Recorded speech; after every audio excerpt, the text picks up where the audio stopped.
Me gjithë mungesën e vazhdueshme të opozitës, majoranca në Komisionin e Medias ka çuar në Parlament 2 emra për të plotësuar vendet vakante në Autoritetin e Mediave Audiovizive. Pas eliminimit të 11 emrave nga 25 kandidat, deputetët socialistë kanë zgjedhur si emra të tyre për Raman, Gledis Gjipalin dhe Piro Mishën, ndërkohë që emrin e tretë ja kanë lënë për zgjedhje opozitës. Mbështetur në nenin 9.4 e ligjit nr. 97/2013 për mediat audiovizive në Republikën e Shqipërisë, vendosi 1. T'i propozoj për miratim seancës plenare të Kuvendit kandidatët zotin Gledis Gjipali dhe zotin Piro Misha për antarë të Autoritetit të Mediave Audiovizive.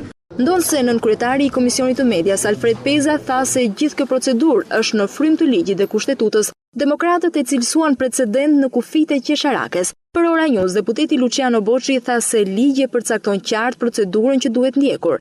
Në bazë të kësaj procedure është mënyra eliminuese. Produkti i dal nga përzgjedhja duhet të jetë i mbështetur nga majoranca dhe opozita, por produkti që pretendon majoranca, dy antarët, duhet të jenë rezultat i procesit eliminues të opozitës, sikurse e kundërta, produkti i një antari të mbështetur nga opozita duhet të jetë i paraqitur ose rezultat pikërisht i eliminimit nga majoranca.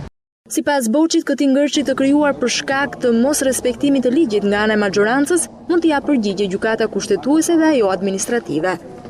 Është shumë lehtësisht i atakueshëm, jo vetëm në nivelin e gjykatës kushtetuese, por dhe në nivelin e gjykatës administrative, pasi të gjithë antarët ose kandidatët që kanë marrë pjesë në këtë garë janë shkelur në barazinë e konkurimit. Sipas tij, shkelja flagrante e ligjit dhe kushtetutës tashmë është normë për këtë majorancë dhe këto janë edhe arsyet që po mbajnë demokratët larg parlamentit.